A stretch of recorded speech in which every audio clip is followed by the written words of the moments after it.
Okay, let's get started. Got 2 podcasts this week, so we're back into a bit of a groove, I guess. So, trying to get things rolling again and marching on and wrapped up this year in the year of 2026. So, let's roll. Keep the momentum. Today is Thursday, August 27th, 2026. Can't believe it. End of August. Man, time flies. So, today is chapter 48, the shaving. And I should say, this is the Colonel and the Kid podcast, and I'm your host, Greg Heitman. But you probably know that.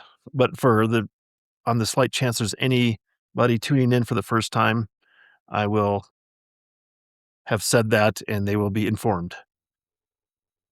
So, what is the Colonel and the Kid podcast? So, yeah, that's a good question, and it's a podcast based on the memoir I've written about my grandfather, and it's my relationship with my grandpa, as I called him. A lot of people called him the Colonel, Lieutenant Colonel Edwin P. Hagen Jr. So that's the inspiration of this whole thing, trying to get sort of the written record, which is the memoir, the document about my grandpa's life and history in relationship to me. And then now we're doing the podcast, which is an audio and video podcast.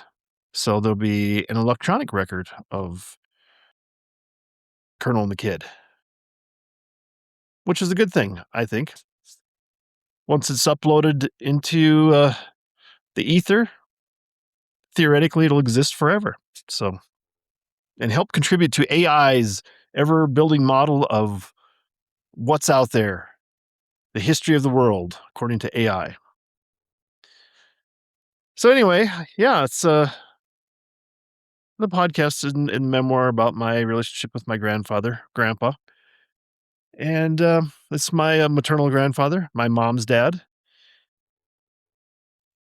So we're already at chapter 48, 48th episode of this endeavor. So I guess all that said, it's also what I've had, what I've been saying and what I consider to be sort of my own psychotherapy of writing. The writing process was kind of just the psychotherapy, just sorting out my thoughts and ideas. It's been a good exercise and sort of the introspective analysis everyone should go through at some point in their life just to try to figure out where they fit in the world and fit into society, family, whatever, just so you can you know, put a marker and put a mark down in where you believe you're placed in life and society. I think it's been very helpful for me anyway. Maybe it's not for everyone, but I think it's a worthwhile endeavor to try it, I guess anyway. You don't have to do a podcast, but you can write down some thoughts and ideas and sort of a journal, I guess, if you will. You don't have to publicize it, but I guess for me that's sort of the background for this too is that I'm trying to help preserve this, and things get forgotten quickly as time just keeps marching along. And I thought it's to me it's worthwhile to preserve the memory of my grandfather. He was just to me a great man, and it could be easily lost in the shuffle. So I thought I would take it upon myself and use my use my own biased opinions about what a great impact um, grandpa had on me, I guess. And that ripple that starts with one person, goes out and affects other people. And there's other grandchildren in the family, but this is from my perspective. So I say that in all selfishness that it was how grandpa helped shape me to be what I am. And I guess to be an author and hopefully a good person. And I think that's, I I think that part of that, and I guess maybe this is just dawning on me now and I'm announcing it and put it into the podcast. It's not, I guess, maybe not in the written record, but maybe maybe it's just recording the idea that that influence of one person in society and how impactful that could be. I don't know. I think that there's something there. So anyway, I think I kind of lost my train of thought on this. Where was I going? Where was I going with all this? Um, just recording the record, just having a record of the situation and the positive record that was the positive impact on my life that Grandpa had. Maybe there doesn't need to be anything else said about that. So I don't know. Let's just jump into the chapter. Uh, Chapter 48, the shaving. And you're probably hearing that. It's like, what does that mean? Is he saying a word that makes sense in this context? The shaving? And it will as I start um, start unraveling the beginning of this chapter. You'll say, okay. I think even the initial quote to start the chapter, you'll catch on where he's going with this. So anyway, let's just jump in, get the chapter into the record, and then we can go on and do some other stuff. And I should say that, yeah, this the memoir is the spine. I do some other recurring segments in the podcast. Don't really have a whole lot today. It seemed like I was really grasping at straws, trying to reach for something to add. And if this chapter goes a little longer, maybe I'll just bail on those and save them for a future discussion. But I usually have a sports update, a recurring segment of look what I found.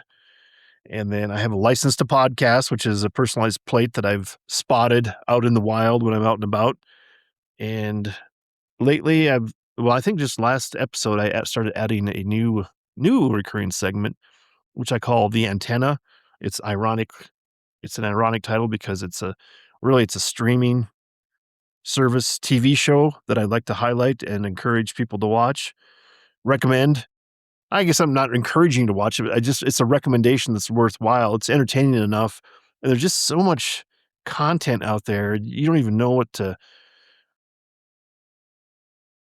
you sign on to your apps out there, your streaming services, and there's just so much you don't know what to look at. So I'm trying to put together a library of things and recommendations that I found worthwhile to watch. So that's what the antenna, quote unquote, is. And I'll have that recommendation later on. But for the most part, I do the whole podcast and even these other segments beyond the memoir that I'm recording. I consider it to be my like psychotherapy. And it's a strange word to say, psychotherapy, because you hear somebody call somebody a psycho. It's such a negative connotation because of the movie Psycho way back when, the black and white Norman Bates movie. Um, but psychotherapy is just analysis of your psyche, I guess your mind, your thoughts. And I guess for me, this has become my psychotherapy, just therapeutically going through and analyzing what I'm thinking about, what I'm talking about, speaking it out, and just hearing yourself say things sometimes, you can kind of get a better sense of what your thoughts are. And this goes back to like anything you write. If you read it out loud, if you've written it like dialogue in a screenplay or a novel, your ear just in contrast to your own inner dialogue of reading it to yourself silently versus saying it out loud, it's a different filter. It's very weird. And that's just how the brain works in itself. So I consider the psychotherapy part of sort of a house cleaning of your brain. And that's what I think I'm doing all this time. At least that's how I perceive what I'm doing. I'm trying to put my brain in order, my thoughts in order. Hopefully that makes sense. I don't know. And I'm your example of how to go about doing it, I guess, and so you can watch me and build on your own path, whatever you want. You don't have to do a podcast, but it just helps to maybe write some thoughts down, do a journal, kinda keep track of where you are and how you're doing in the world. And then also, I guess to me, it's, the overall goal of completing this is sort of the one thing that you often hear in, like, self-improvement about setting goals for yourself and striving for something, and, like, Jordan Peterson, Dr. Jordan Peterson, the noted psychologist, he talks about aiming up and striving for better, and you can't really do that if unless you have some goals out there that you're putting out. So that's my big current goal right now, is to complete this memoir and this endeavor of recording the memoir so that it can be preserved. All these memories can be preserved and be used for by other people as um, theoretical, useful advice. But I don't know. I think there's some good in it. I mean, it's selfishly my own self analysis, psychotherapy, and just that sort of the living diary and journal of my relationship with my grandfather as best as I can remember. I don't know how much. I think that's my caveat that I try to put on there. My little asterisk in this whole thing is hopefully it's true. I hope the memory and the mind can play tricks on you, but for the most part, I think I'm remembering it correctly and trying to put the best things, the most useful things into the record that other people can just easily read or listen to and say, "Oh yeah, okay, that makes sense. I can relate to that," and improve upon it or improve themselves, something like that. That's what I'm trying to be helpful, I guess. That's part of the underlying mission of this whole thing. Maybe I should do that. Maybe I need to have, instead of just goals, I need to have a mission statement too, to say, try to guide me and direct me in the right direction, the right fashion, so that I can um, keep proper alignment with what I'm trying to do. So anyway, long introduction into the chapter, but here we go. This is Colonel and the Kid, chapter 48, The Shaving. And as always, we start with a quote, and the quote reads, "Winning is like shaving. You do it every day or you wind up looking like a bum," end quote. And that's a quote from Jack Kemp, NFL quarterback and politician. And I have mixed feelings about about the quote because I don't shave. I have I don't shave routinely, and I definitely don't shave every day. So maybe maybe I look like a bum and I'm not a winner.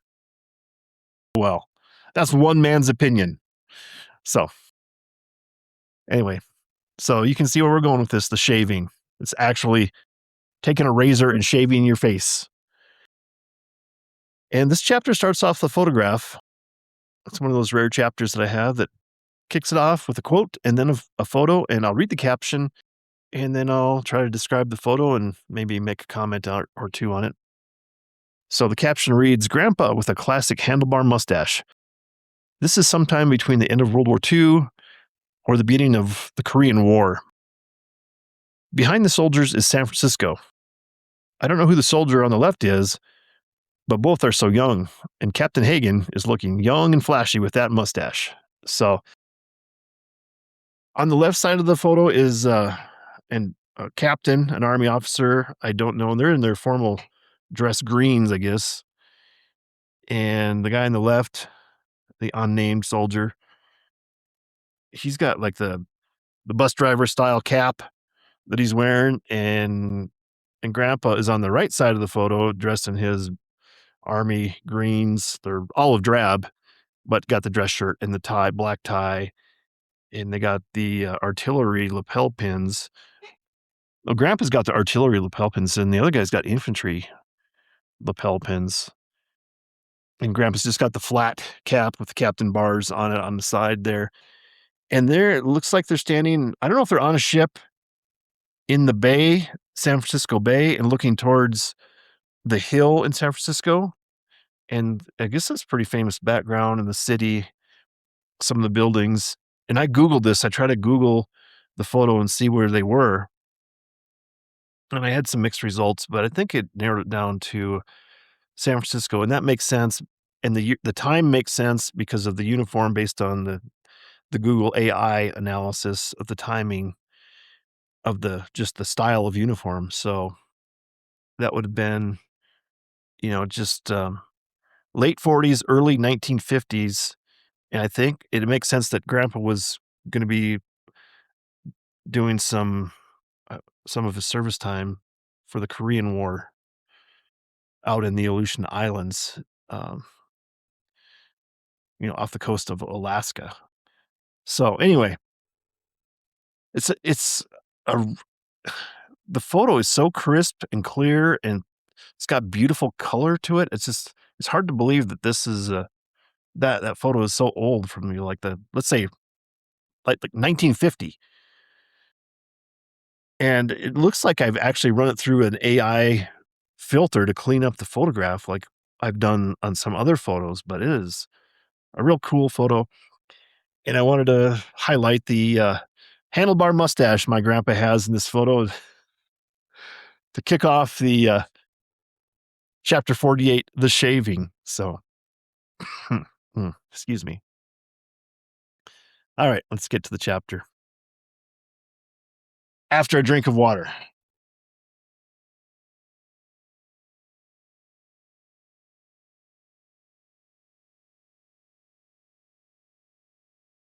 Here we go with the chapter. Based on the quote at the beginning of the chapter, I am a bum. I really don't like to shave. I never have. I used to shave about every other day using my electric razor, a Braun. It works good enough. If I don't have to shave every other day, if I don't have to shave every other day, it hurts, at least when I'm using an electric razor. Regular blades and shaving cream seem to irritate my face, give me razor burn. I'd probably go ahead and just go with a beard, but I'm not a big fan of my facial hair being almost pure white at this point. Plus, I don't have that nice, densely shapeable, consistent growth. I have thin patches on the sides. And since I retired, I go with a beard 7 months of the year, September through March. In the warmer months, April through August, I shave once a week. But even in the summer, I don't shave down to smooth skin. I leave it with my electric razor at more of a 5 o'clock shadow length. Some people say I look homeless, but it's a look that works for me. And I blend right in with the population here in Santa Fe, New Mexico. Yeah, as an aside, um, we have lots of homeless people in Santa Fe, which is just I laugh, but it's sad and it's annoying, and I don't really have any answers to help provide the solution other than you start arresting them and trying to find places for them to do something besides just sit on the street and beg for money. It's pathetic. It's not a good look for a big tourist town in Santa Fe. And I'm going on a little bit of a long aside here because Santa Fe, New Mexico has been the number one tourist city in the United States, according to some surveys. I don't know if it was Travel Magazine, whatever it was, but back to back years now, Santa Fe has been a number one city for tourists. And it is a bad look to have a lot of homeless people, and they're just dirty and terrible, disgusting, begging for money on the streets, accosting you, asking for money, and it's ugly. Let's just say that it's ugly, and there's crime involved with these guys. Lots of times, they're on drugs, and I don't know. I guess it's one of my things that I associate with with having a bad beard, which I can't really grow a really good beard, but if you have a kind of a shoddy looking beard, maybe you do look like a homeless person, and we're talking about shaving in this case, and I I kind of conflate the 2 for rightfully or wrongfully, I've done that, and, I don't know. I do like growing beard. I've been growing beards for several years in the wintertime now for hunting, and it seems like I have them longer and longer during the year and only shave them during the summertime for a little bit of just a break to tan my face a little bit and get and cool off a little bit. But, I don't know. Maybe we'll see if I start going year round with a nice Santa Claus white beard. We'll see. Anyway, here's the second photo in the chapter, and I'll read the caption, then talk about it. Caption reads, circa 2012, Angela and me with facial hair that I actually like. I think this was our Christmas card photo that year. So this is a nice photo. I'm smiling. She's smiling. We're standing, I think, out in the street. I think this was uptown Santa Fe, downtown Santa Fe, whatever you want to say.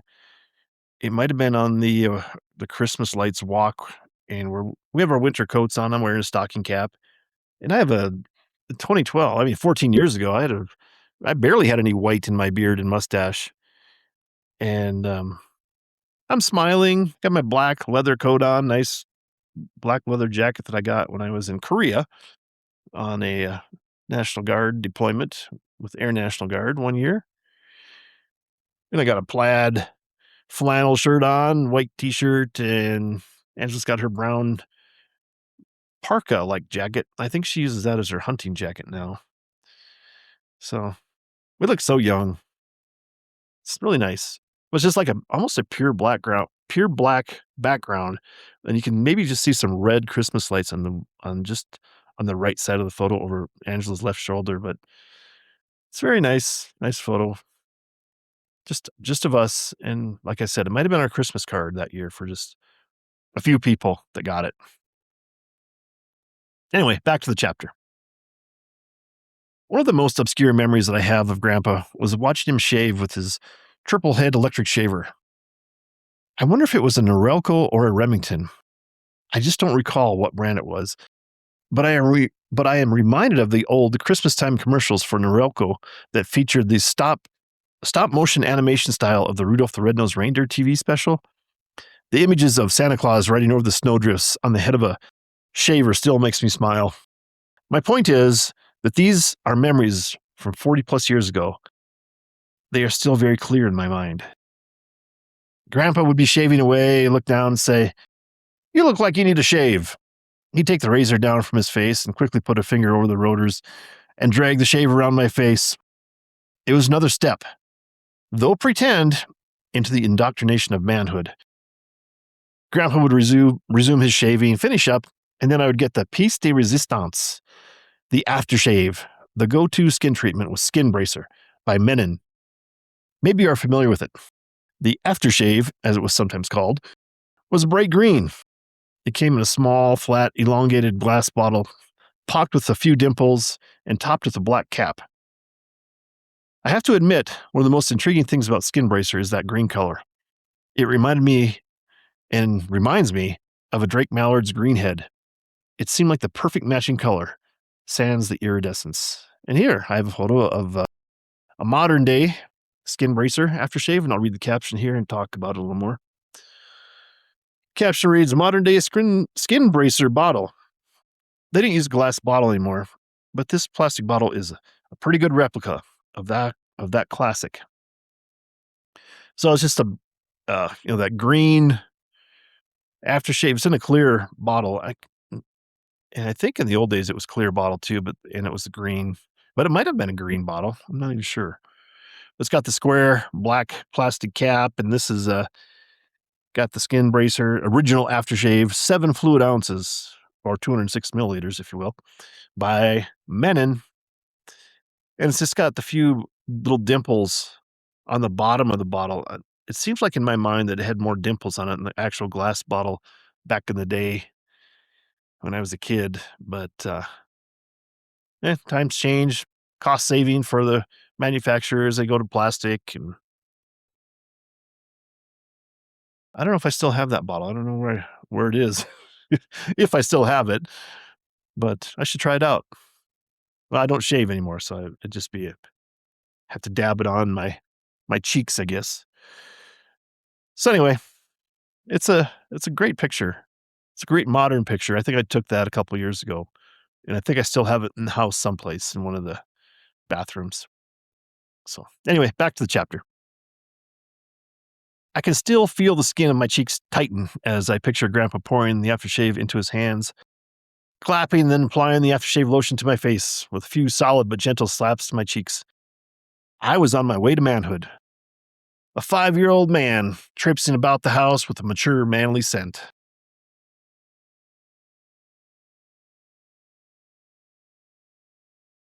So I'll read the caption, then talk about it. The caption reads, "This is an aftershave container I got from Grandpa almost 50 years ago. I haven't opened it, but I'm guessing its chemical properties have broken down and it doesn't smell that pleasant.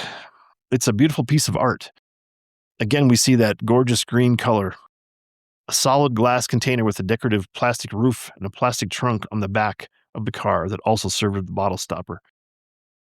And it's like, I think this, what it is called a Maxwell. It's a 1923 Maxwell car. I think I have another picture with that talks about it.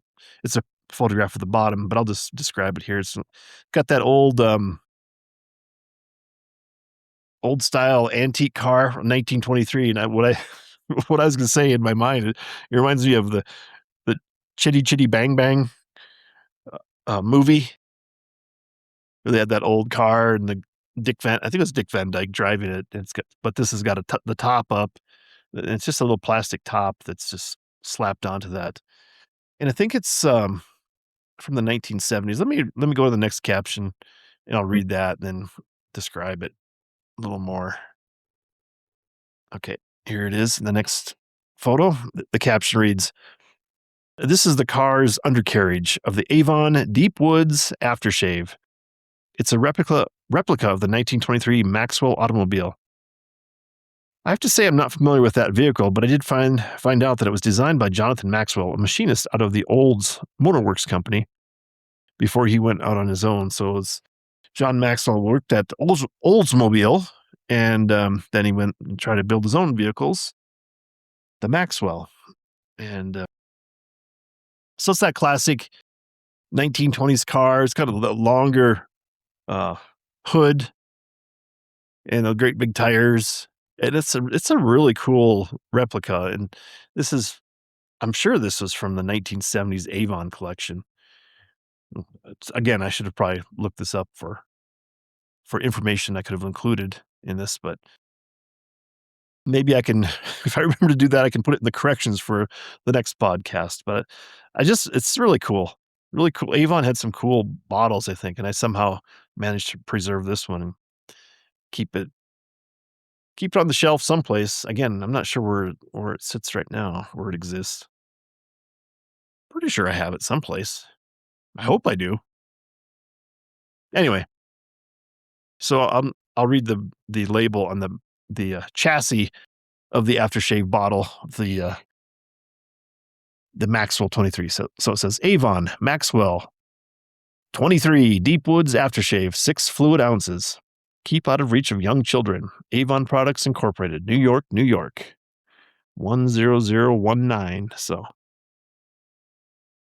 great. It's that great, again, the deep green color. This is the glass is the deep green colors, similar to like a Drake Mallard's green head. And the way the photo is in this one too, the light is coming from the kind of the left side and shining through, and you can see the reflection of the shadow it's got that green color too because of the way the light has traveled through the container. Love it. It's pretty cool. Anyway, back to the chapter. Today, I don't use any aftershave lotion except maybe some Old Spice now and then. I don't have any skincare regimen. I probably should. I could see the age advancing around my eyes, something I had never noticed before until the day I did see it. Now I can't unsee it, which is a miracle because my eyes don't see like they used to, so I'm not even sure how I spotted those wrinkly laugh lines in the first place. It's okay. As you might recall, hygiene and vanity tended to be rather elusive in my youth and maybe even more so in my old age. Check out my chapter on the horse comb if you need a refresher on my tendencies towards that subject. So, on to the next set of photos here, and this is 2 photos, and I'll read the caption and talk about it. So it's 2 photo it's 2 photos, but there's 1 caption below both of them here, and I'll read it. Caption reads, "Photos of my favorite Old Spice deodorant. If you are a certain age, you remember the Old Spice commercials with that familiar whistling tune, and later you might remember comedian Eddie Murphy using that Old Spice whistling in one of his stand-up comedy albums." So this is the picture of the modern Old Spice deodorant, and I do use deodorant. My hygiene for my actual showering and stuff is probably okay, but maybe my outward appearance and my haircut and my shaving less so, less carefully attended to. But I do shower, and I like to smell. I like to not smell bad, so I use this deodorant, and it's by far pretty much all I use. I don't go for those other fancy name brand ones or anything else. Other thing else. I think when I was in high school, there was Brute by Fabergé. That was the big deodorant, but I think I started using this. And in the old days, it was a round stick, and this is like the flatter, modern application style. So it's wider than the old stick deodorant. And I think the old stick deodorant, you just pushed it up with your thumb on the bottom. It was just gravity. This actually has a little twist thing that you can twist to push out more deodorant. So it's this Old Spice classic, established in 1938 deodorant that says original scent, and in the very top there on the front of the thing it says original round stick formula. And I think the net weight, what does it say? 3.25 ounces. These are bad. 92 grams maybe. And then the back, it's got like the UPC code and directions. Twist up product, apply to underarms only. Use daily for best results. And it says, warnings, flammable. Do not apply in your flame or while smoking. Do not apply to broken skin. If rash or irritation develops, discontinue use. Use only as directed. Keep out of reach of children. At the very top of the back label, it says, if your grandfather hadn't worn it, you wouldn't exist. And in small letters, it says, experience the clean, masculine scent of Old Spice. Distributed by Procter & Gamble, Cincinnati, Ohio. So it doesn't, I guess I'm not really sure if it's where it's made. Hopefully it's made in America, not in China, but it's distributed by Procter & Gamble. Anyway, pretty cool. I like that one. And here we have another photo, believe it or not. And this is also a photo of Old Spice deodorant, and I'll read the caption here, and then I'll talk about it a little bit. And the caption reads, photo of a variant of Old Spice deodorant called, quote, Blast Off, end quote.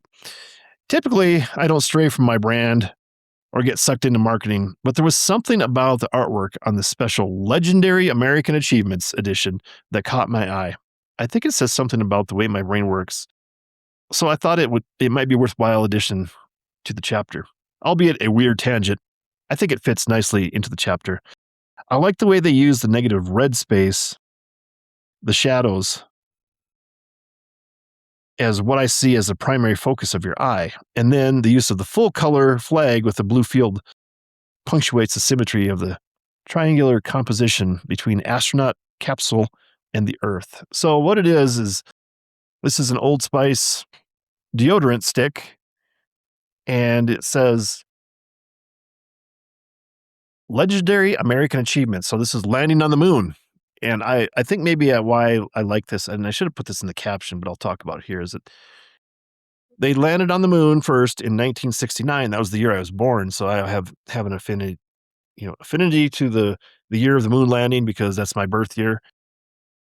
And this picture, they have the dark it's a the background is red, the same as the container for the Old Spice deodorant, and that's like the darkness of space is the dark red of the container. And the lighter parts are the shiny, um, where the sun is shining as if the photos of the moon. So the astronaut's mostly in shadow against the white background of the moon surface, and the astronaut is planting a red, white, and blue flag, and everything's in red and white except the field of where the stars are on the American flag. There's no stars, but it's just that field of blue that you see in the red and white stripes.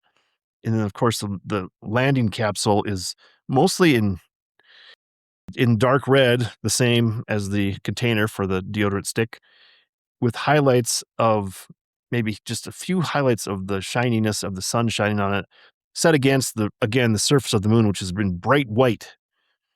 So it's really got this cool negative space type image that I find interesting. And of course, in the background is Earth, and where the water would be, that's in white, and where the land forms, and you can see the North America, South America, a little bit of Europe, and a little bit of Africa, and they're in dark red, and the water and the oceans are in white.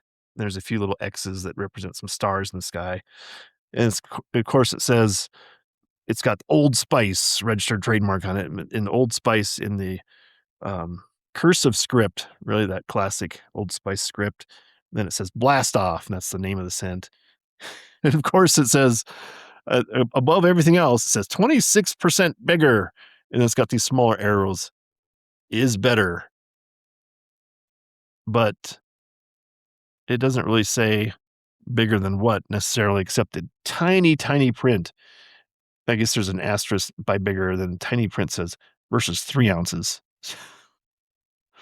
So instead of instead of 3 ounces, it's 3.8 ounces. Anyway, check out the check out the photos if you want to really get a good look at this versus me trying to describe it. I'll be uploading these photos to the YouTube broadcast of this video podcast, and the audio podcast is there on other avenues that you can get your podcast, Apple Podcasts, Spotify. I really don't know what else is out there, but the YouTube, I upload the video separately to that, so you can go on and see the um, the video of me reading the chapter into the record, and then I'll overlay the photos on top of the video, so you can just see the photos that I'm describing and talking about here in the YouTube video itself. So anyway, we're on to the next photo. This is mostly photos in this chapter, which is good. I'll read the caption of this photo and then talk about it. Caption reads, Clyde's cow elk from November 5th, 2022. Here I am, fully bearded, helping butcher the huge old cow in the forest. It was a chilly day in the mid-20s, but we still had a nice sunbeam streaming across the photo to help highlight my white beard. So actually, the sunbeam isn't actually hitting my white beard itself. It's more onto the trees behind me and the head of the cow elk, which was a giant, huge, huge elk that we had to hike out of the bottom of the canyon and in the snow covered ground. And so I'm in the foreground is the elk, and you can't really see. There's still not much blood. A few spots of blood in the bright white snow. I think we probably had about 6-7 inches of snow on the ground, and I'm dressed in just a camouflage hunting sweatshirt that I got, and some camouflage pants, and my good boots, good winter Danner Matterhorn style boots, insulated, Gore-Tex insulated, um, Gore-Tex waterproof and tinsulate insulation. So really, really good boots I like to use for hunting in the cold weather. And you can see my beard is pretty white there, and I got some rubber gloves on, and I'm holding a knife, and we're trying to get that cow. It's me and Esteban. Esteban took the picture, trying to get Clyde's cow elk back to camp. And I don't know, I just thought this was a good photo. My editor, she was not so much enthused about the way that this photo looked. Maybe it, came out of the blue that there's a dead animal in the middle of this chapter of shaving and the nostalgia of grandpa and stuff like that. But I think I guess I never really talked to her about it. I left it in. I left it as is because I I go back to the fact that this is, you know, the spine of the story is hunting and I guess what I'm calling the manliness part of the memoir is the hunting, a little bit of the fishing. Like we had one fishing chapter I know we talked about. I think I've referenced ice fishing and some of the Christmas gifts that grandpa had, but the through line is being a man, being indoctrinated into the tribe of men, and the hunting part is, to me, is the linchpin, the key to being brought into manhood. And unfortunately, it's getting less and less people that hunt, and I think we actually have less and less men out there. So there you go. That's my version of what I believe could help us get back on track into a bit better society is having people that understand where food comes from and, you know, unfortunately death is involved whether you like it or not. If you want to eat meat, there's going to be a sacrifice of an animal. So, oh well, I'll leave it there. I won't go into any more um discussion on that, but anyway, I just look at myself here. I'm wearing my stocking cap because my ears are very tender in the cold weather, so I'm wearing my stocking cap, and I've got my blaze orange stocking cap on top. You can probably see me very well in the forest, so other hunters wouldn't take a shot at me, in theory. Anyway, and on to the next photo here, and I'll read the caption, then talk about it. The caption reads, "Grandpa with his white beard, I believe from 1992. That would have been Siston's centennial year, Siston, South Dakota, centennial celebration year. Traditionally, the men would grow beards or face being fined as part of the community's 100th anniversary celebration. Grandpa would have been 75 years old when this picture was taken. So it's grandpa um, forward. He's in the foreground, taking up most of the picture. And then just behind grandpa's left shoulder is grandma, and looking over his left shoulder, and she's tucked in there. And grandpa's got a white shirt on and blue jeans, white short sleeve polo shirt. Must have been taken in the summertime, I guess, because they're both have short sleeves. Grandma's got matching pink shirt and pink pants and gold chain she's wearing outside of her pink. It's not completely short sleeve. It's probably sleeves down to her elbow and like a turtleneck, and then she's got like a gold chain she's wearing outside of it. But grandpa's white shirt, white beard, white hair really are um, stand out starkly against the background of the open garage door of their Siston country house. And then you can kind of see the bomber, grandpa's pickup, before he sold it to me. And I think he sold it to me in 1994. So it's been just a couple years later that I bought that from him. And, so the house, the Siston country house is kind of a dark, kind of a maroonish color, and the shadow of the garage with the garage door open is dark. So grandpa's white shirt and his white beard really stands out against that background. And I should have probably taken this photo and cleaned it up using AI.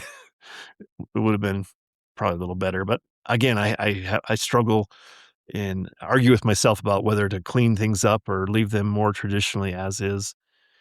And maybe we can put out an edition in the future that's totally AI cleaned up pictures, and give you your choice of what to purchase if you ever want to buy a copy. So we'll think about that. Put that in the on the back burner for now. Anyway, like that picture, and there's Grandpa. He's got the full beard. I mean, looks good. Looks good on him. He can grow a better beard than me, that's for sure. But he's got the glasses, more modern glasses. It seems like they're more wired rim, and the how I because I c- in because in my mind I remember him wearing like these turtle shell. I think I talked about in the Christmas times chapter 47 there that um he had the plastic tortoise shell type rims on his glasses all the time, and these are more modern, like they're more wire. All right, back to the chapter. Maybe we don't need a whole chapter on hygiene and facial hair, but why not? It looks like we are going to get over 1,000 words on this topic. This might be the most eclectic chapter in the memoir, and for that, I am proud. In a book filled with weird and wonderful photos and topics, this might be the cherry on top. I think Grandpa would have liked it. And now we have the final photo, and I'll read the caption, then describe. Caption reads, "Here I am with my handlebar mustache as the other bookend to this chapter. Photo September 2020. So this is a photo of me, a little selfie I took in front of the maroon background of my house here in Santa Fe. That wall has been since painted a different color. It's blue, the accent wall of the living room. And you can see I have the European elk mount there of my first bull elk that I shot. It's hanging on the wall there, proudly displayed. And I'm wearing my black George Strait um, beaver cowboy hat, and I have a big handlebar mustache and nice Western shirt, nice flannel Western shirt. It's not actual that thin cowboy um, polyester shirt.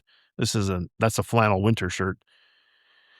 Ready for winter or September. Must have been cooling off. I decided I need to wear a flannel shirt. But I got the curly mustache, curly handlebar mustache proudly displayed in the photo with my black hat posed in the background, with the background of my elk, my first bull elk hanging in the background there. So, all right, let's finish out the chapter. The above photo is what I am calling the bookend to this chapter. During COVID-19, a lot of people grew beards, even some men. I kid the women out there. Before I shaved completely, I wore my stylish curly mustache a few days just for fun. I'm glad I remembered to get a selfie before I went clean shaven again. So, 6 years ago now, I've been working on this memoir. I think I had started it in 2020 or thereabouts, and it's 2026. I'm still working on it. It's not done. And you know, I blame COVID, I guess, partially. Kind of tripped me up, get things done, motivated. But I got this photo of my COVID beard and shaved the COVID beard off and left the mustache. Got a good picture of a handlebar mustache, just like the first photo of my grandpa in his military service with his handlebar mustache. I guess the facial hair rules of the military back in 1950s were a little different than they are now. You couldn't have a mustache like that in the military. You might just have the little short, tiny mustache. It's more akin to what Adolf Hitler would wear So not very many people wear mustaches in the military, I don't think, just because because of that potential affiliation with a Hitler-esque type of mustache. So anyway, that's it. I will end the chapter with a quote, and we've heard this quote before, just earlier in this chapter. And the final quote is, quote, "If your grandfather hadn't worn it, you wouldn't exist," end quote. And of course, that's from the original Old Spice deodorant stick, uh, deodorant quote from the package of the product. And I think that's very appropriate. And then I have a little asterisk there on the deodorant stick. It says, "See Old Spice deodorant photo from earlier in the chapter." So that's it. That's the chapter on shaving. And I think we got that into the record in perfect timing. One of my favorite chapters because it's so weird, so different. You're not going to find this in a lot of memoirs. Somebody, somebody just rambling on about shaving and hygiene and other things associated with grooming. But then you throw in a couple of photos of elk in there, including one that's about to be skinned and butchered on the ground and hauled out of the forest, and then a taxidermy photo in the background of my own handlebar mustache. So there we go. That's it. Chapter 48 in the books, the shaving. Thanks for tuning in. And if you want to hang on, feel free. Got a couple more things to talk about in the regular segments. So that's it for chapter 48. Moving on. So I don't, I messed with my hat here. Got the cowboy hat. Still got the George Strait straw cowboy hat because it's still a little bit warm out.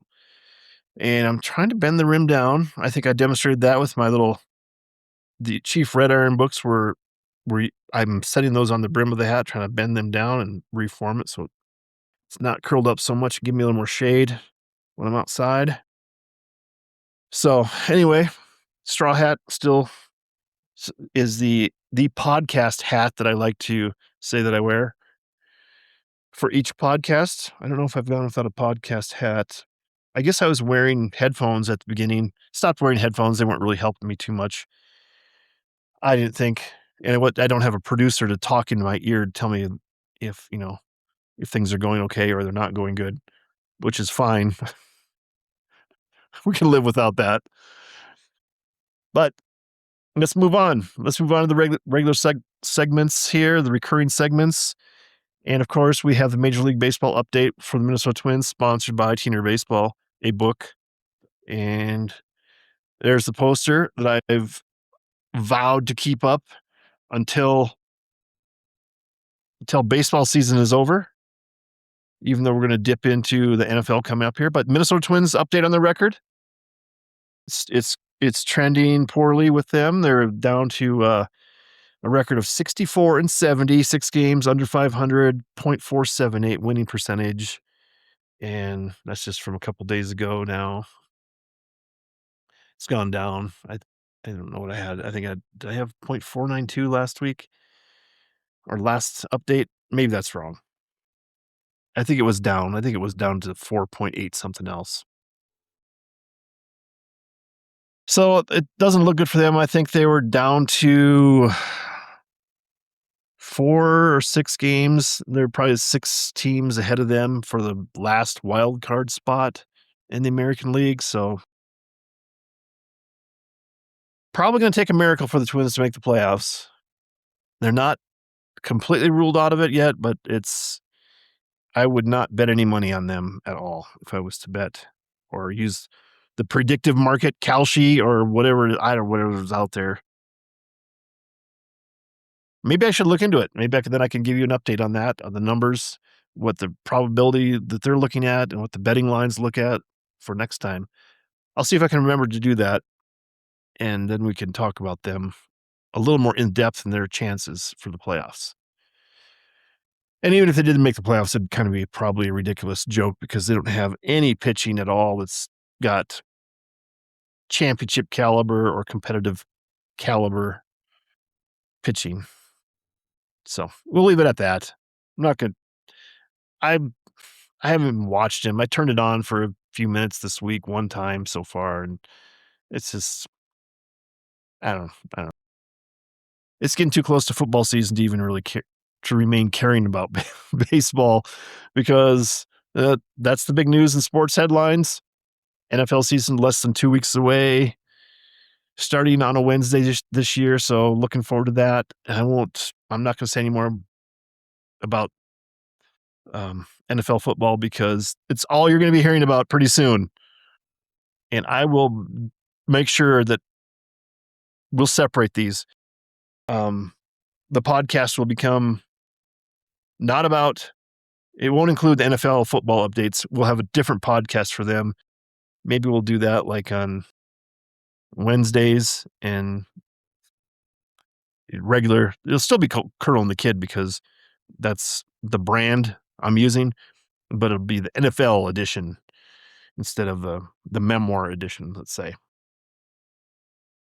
So, anyway, I want to talk about the big news that I heard now. I don't know if it was yesterday or just earlier today. The big news that's out there is I should say the Kelloland News at 10, the big news. That's the preface I like to use for this recurring segment. We now have, um, we're setting aside move over Gulf of America. We now have a Great Lake.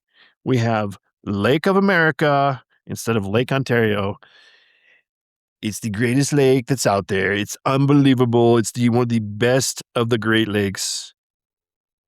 Lake America. So, sorry, Canada. You don't even have a Great Lake anymore. You have no Great Lakes. That's just the way it is. Because America, that's the big news. Uh, President Trump signed an executive order renaming Lake Ontario into Lake America, and that is hilarious, hilarious to me, but also awesome at the same time. Same as Gulf of America. I don't know if I can remember to call it that. Gulf of America and Lake America.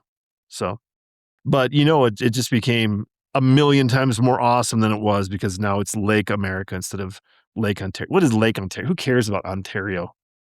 We're talking about America, Lake America now.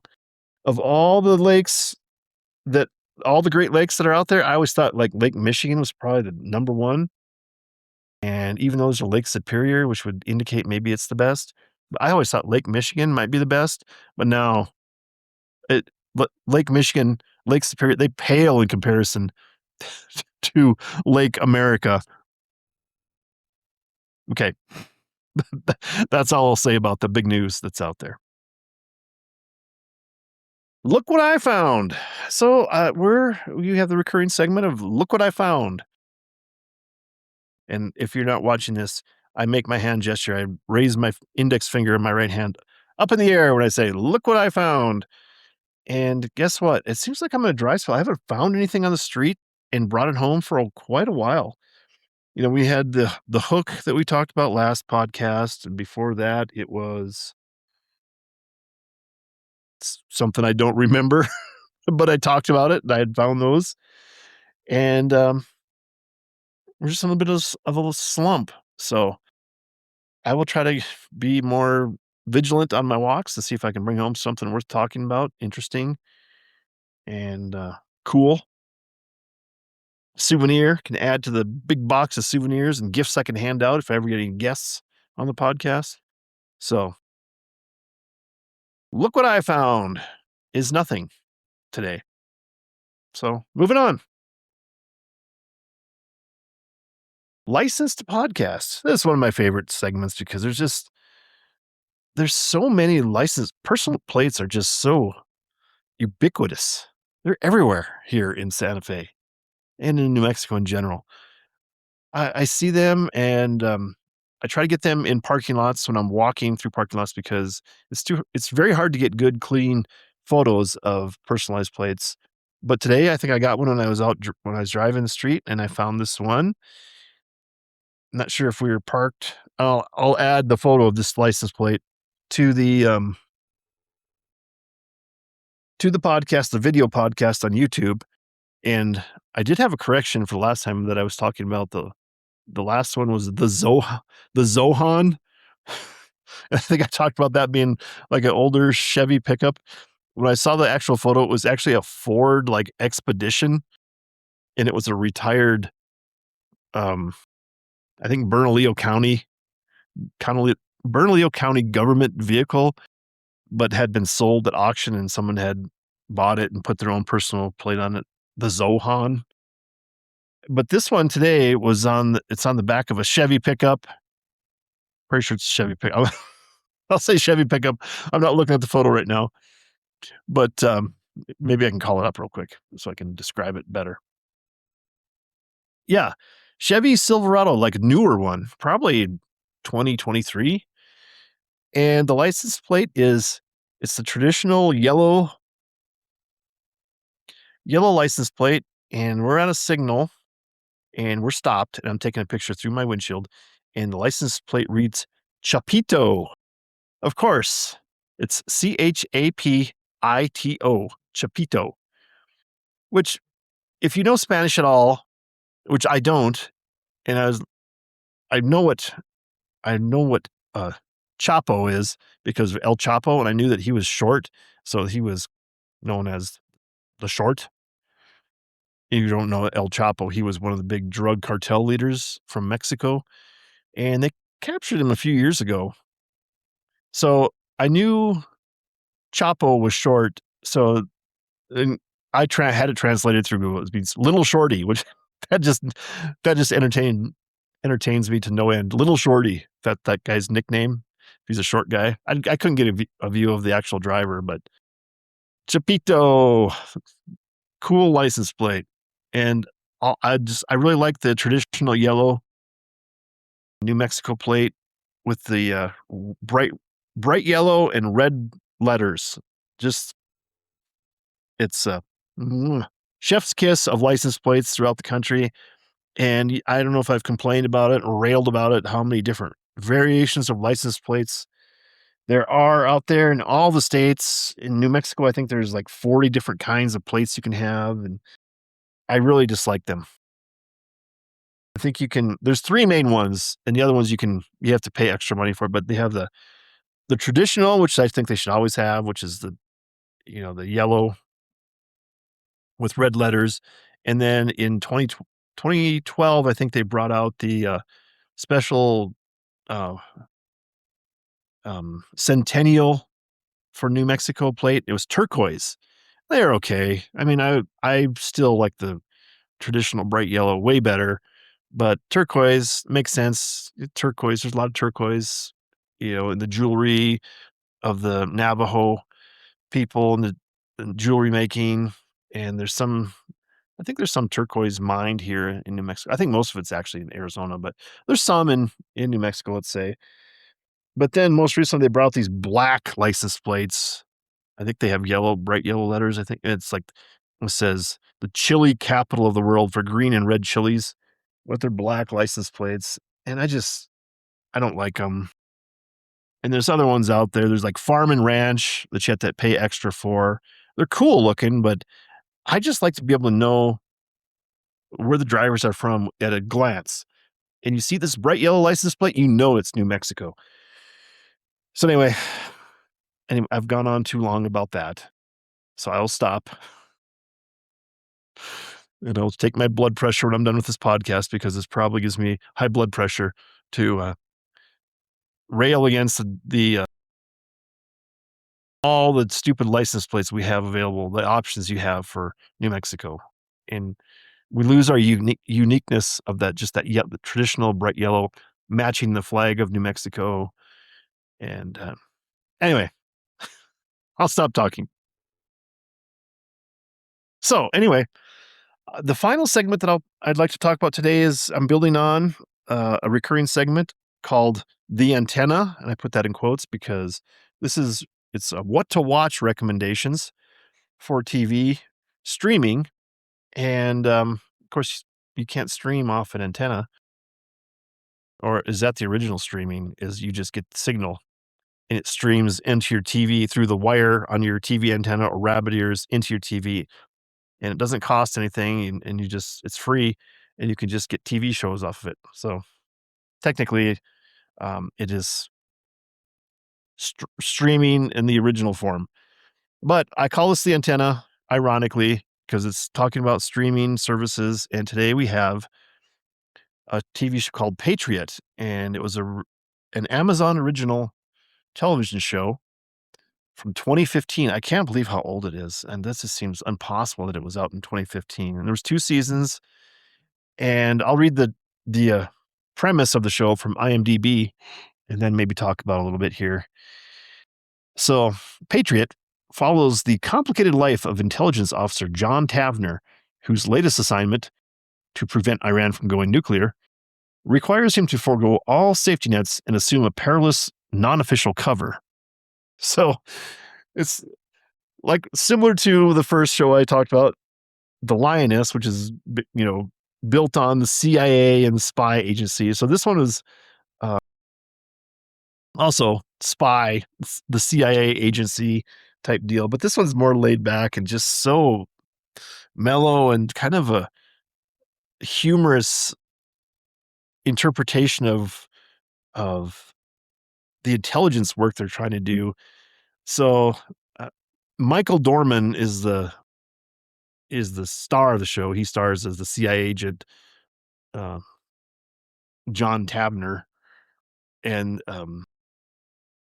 his dad, it works for like the State Department, and then he's got a brother that's a congressman, and the brother is kind of just this weird, you know, weird dude, and his dad's kind of shady, and then the star John is the CIA agent. He's a spy, and he's trying to do his best, and he's kind of cracking up a little bit. He's smoking marijuana, and one of the things he's been doing is singing folk songs out in Europe, where he was stationed for a while, and he was smoking marijuana with a friend, and they would sing folk songs together. They would be kind of based on some of his missions that he was working on, and something happened, and it's really affected him. But he's got this new assignment, and he's trying to get an unofficial cover through an engineering firm to help, I guess, do some piping for some of the oil business over in Iran. But he's trying to get over there in unofficial channels with the cover as just being an engineer, a piping engineer, and it's just all these weird things happen. And his boss is played by Kurtwood Smith, and he played Red Foreman in that '70s show. So he does a great job of being his boss. And it's just so I highly recommend it. You'll just be blown away, I think, by how casual it is, and how interesting and creative, I guess. It's a very creative interpretation of intelligence work versus like The Lioness, which is very intense and very, very stressful to watch. The Lioness. This is more relaxed, and you can kind of just sit back and enjoy it. And there's some stressful things that happen, but it's got a little twist of humor, and just the odd nature of intelligence work in general. I think it's taken a totally different look at it, of serious national security versus, man, what is the world coming to situation. So I think it's highly rated in IMDb ratings. I never looked at the Rotten Tomatoes, but I believe it's rated highly there. It's a real sleeper. Most people probably never heard of it, and if you're listening to this podcast and you like the subject matter, I think I can recommend this to you, and I think you'll really enjoy it. Look at it. It's only 2 seasons, and I don't know how many episodes there are, maybe 13 episodes each, maybe 10. So it's short. They're about an hour-ish long or so. So there's enough there to make it worth your while. and to be continued. We'll talk about more TV shows in the future, but I think that's it. I think we're going to go ahead and wrap up for today because we've already gone over an hour. We're at hour 10, which is right around the same as last time. So I think we're doing pretty good. Keeping consistent, get you an hour's worth of entertainment, if you want to call it that. But if you listen to this at 1.5 speed, which I recommend, so I'm not like some slow talking um hick, blabbing on very slowly. Like I listen to pretty much every podcast I listen to at 1.5 speeds just because it seems so slow. Listening to regular speed for some reason. I don't know. I don't know what's happened to me where I need faster, talk faster. So anyway, I'm going to end it there. We'll wrap it up. We'll sign off. And as usual, we sign off, try to be the most positive we can be. Be a beacon of positivity out there and proactive. We have the 3 B's. Be assertive, be proactive, and be positive. Those are as I call the 3 B's. Maybe I invented that. I'm not even sure. The 3 B's. Be assertive, be positive, and be proactive. They're kind of, 2 of them are very similar. And then we have the middle one, positive, which is dissimilar to the other ones, but assertive and proactive. It means you're taking charge. Take charge of your life, do stuff. Don't be just totally passive and reactive to everything. Go out and do stuff. You make the decision and do it. And then you can react from your own decisions, but don't just let life come to you. Go out and do something. I think that's the best lesson that I've picked up over my time living now 57 and a half years 2 days ago. So 57 and a half years old. So I have exactly 2 years from Tuesday to be eligible to take my Roth IRA money penalty free. So so that was a great monumental day that I have 2 years from last Tuesday to be penalty free for accessing my money. Isn't that weird that the government will penalize you and your money for being a good citizen investing in this country, but they penalize you if you take your money before 59 and a half? Like, it's like they're hoping you die so that you don't get to take your own use your own money without penalty. Anyway, I'm really getting off on a tangent here with the sign off. So anyway, 3 B's: be assertive, be positive, and be proactive. The 3 B's. So, all right, we don't say goodbye. We just say see you next time. And I leave you with the words I like to, depart with. Knock and the door will be open to you. Seek and you'll find. Ask and you shall be given. That's sort of the guidebook on how to be and how to follow the 3 B's. Be assertive, be positive, be proactive. All right. We don't say goodbye. We say see you next time. Great podcast today. I appreciate you tuning in and, share it with your friends as a sort of an oddity, I guess. The oddity of life that's out there in the podcast world. So, all right. That's it. Double thumbs up on this one. And we'll see you next time.